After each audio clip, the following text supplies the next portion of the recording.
Dear students, welcome back to my channel. Students, आज हम class 9 से relative chapter English chapter number 2 आपके सामने लेकर आए हैं। स्टूडेंट्स, चैप्टर का नाम है द साउंड ऑफ म्यूज़िक, मतलब संगीत का साउंड, आवाज़। ये chapter Beehive class 9 CBSE board से रिलेटिव है। स्टूडेंट्स, मैं चाहूँगा यदि आप हमारे चैनल के लिए नए हैं तो चैनल को सब्सक्राइब करके बेल आइकन जरूर दबा दें। स्टूडेंट्स, ये चैप्टर बहुत ही इंटरेस्टिंग है और बहुत ही इमोशनल भी चैप्टर है। जैसे कि इस चैप्टर में ये चैप्टर हम पार्ट फर्स्ट हम देख रहे हैं। पार्ट फर्स्ट हम चर्चा करेंगे। इसमें एक कैरेक्टर है जिसका नाम है एवलिन ग्लीन। ये एक लड़की का नाम है जो 17 वर्षीय लड़की है जो बहरी है। Listen to sound without hearing it, वह किसी भी आवाज़ को बिना सुने वह महसूस कर सकती थी। ये उसके पास ये कुदरती एक गुण था, या कह सकते कुदरती एक मतलब उपहार उसके लिए था। फ्रेंड्स, आइए फिर हम इस चैप्टर का स्टडी करते हैं। जैसे कि चैप्टर पार्ट फर्स्ट हम पढ़ने जा रहे हैं। ये चैप्टर चूँकि सेकेंड पार्ट भी है इसका। आज हम फर्स्ट पार्ट का कुछ पैसेज को स्टडी करेंगे।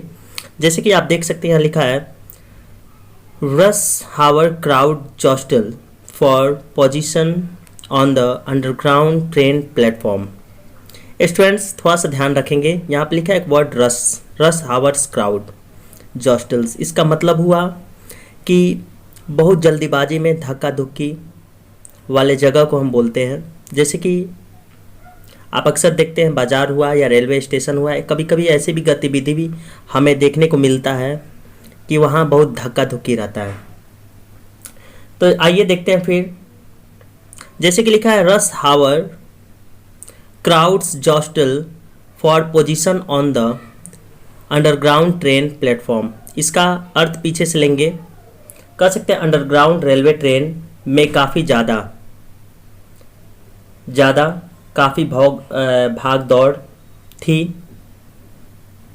A slight girl looking younger than her 17 years, और एक 17 वर्षीय एक बिल्कुल दुबली पतली लड़की जो इस सारे चीज़ों को वह क्या कर सकती थी, देख सकती थी।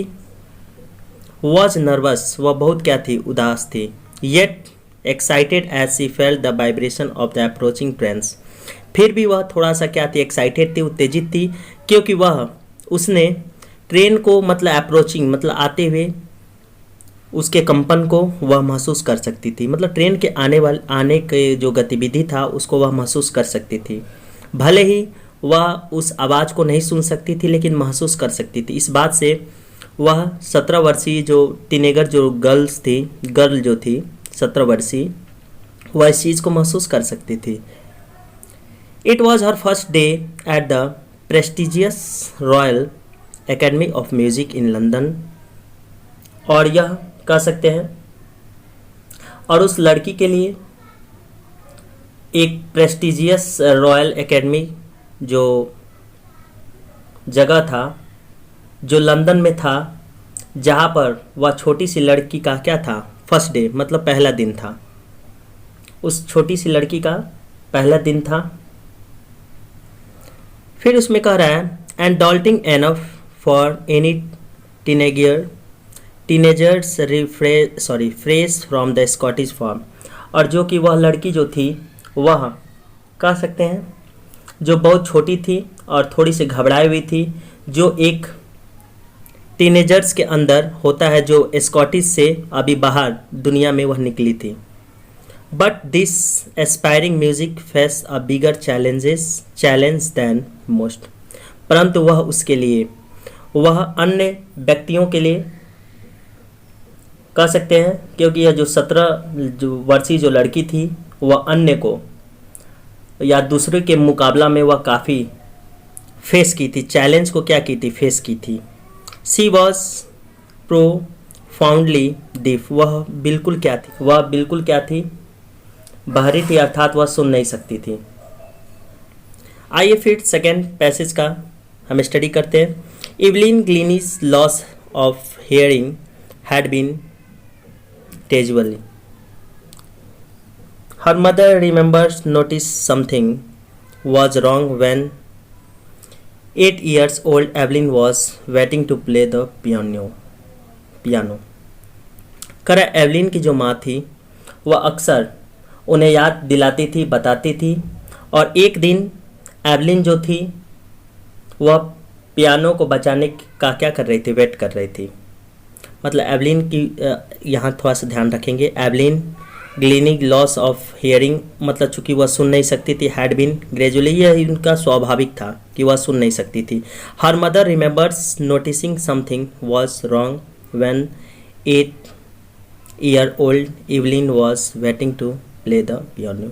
जब एवलिन मात्र 8 वर्ष की थी तो उस वक्त उसकी माँ ने उन्हें याद दिलाई थी कि वह एवलिन जो थी पियानो बजाने के लिए वह क्या कर रही थी, इंतज़ार कर रही थी।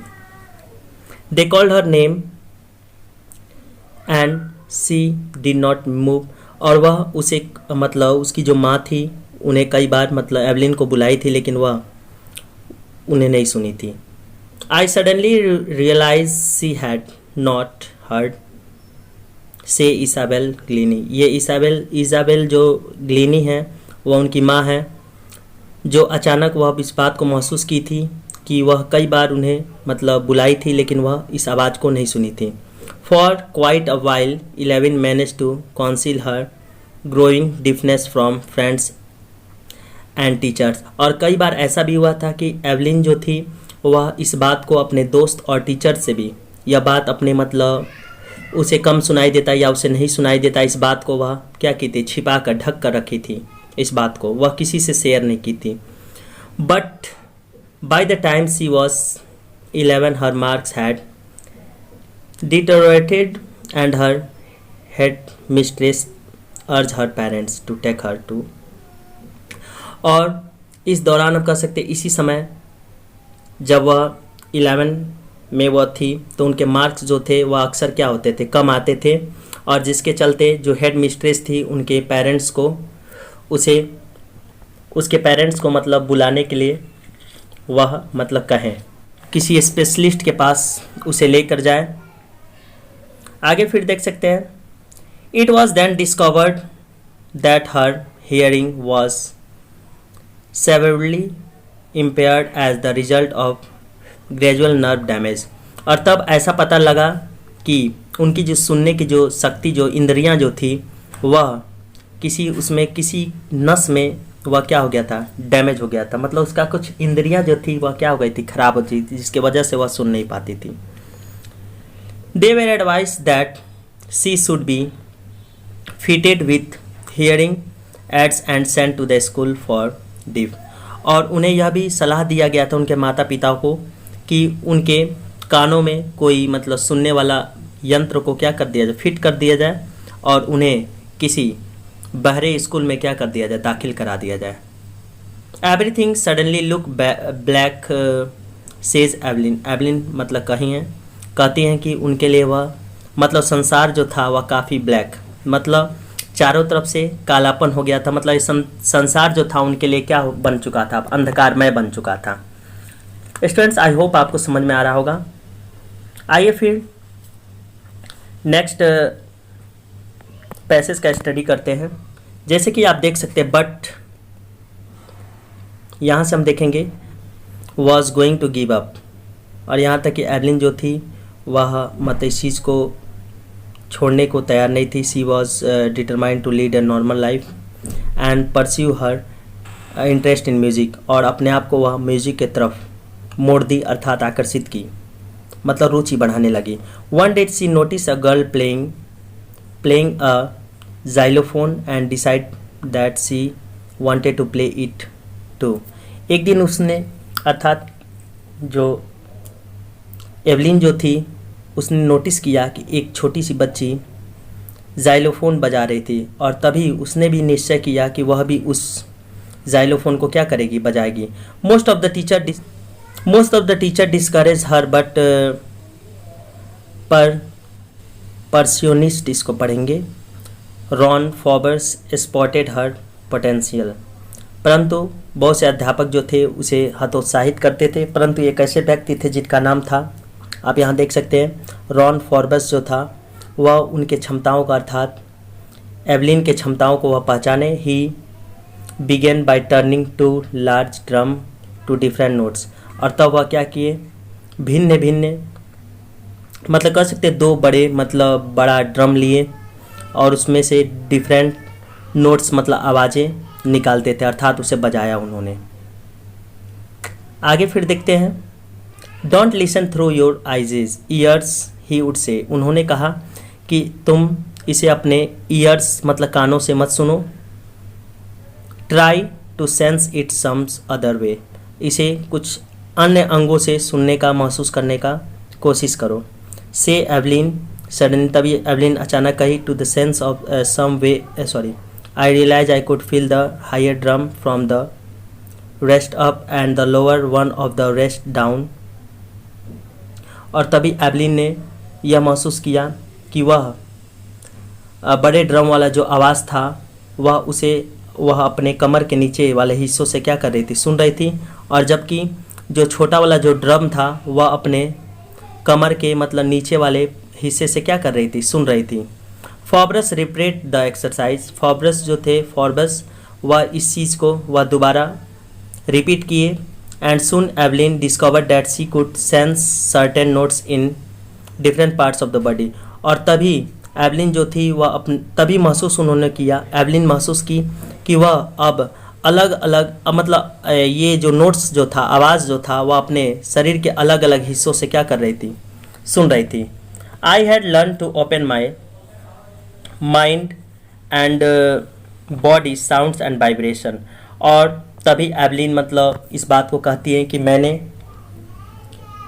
कह रहा है, यहाँ पर थोड़ा सा देखना पड़ेगा, I had learn to open my minds and body sounds of vibration, कि मैं अब इस आवाज़ को और इस कंपन को अपने दिमाग और अपने शरीर के विभिन्न पार्ट से क्या कर सकती, सुन सकती हूँ।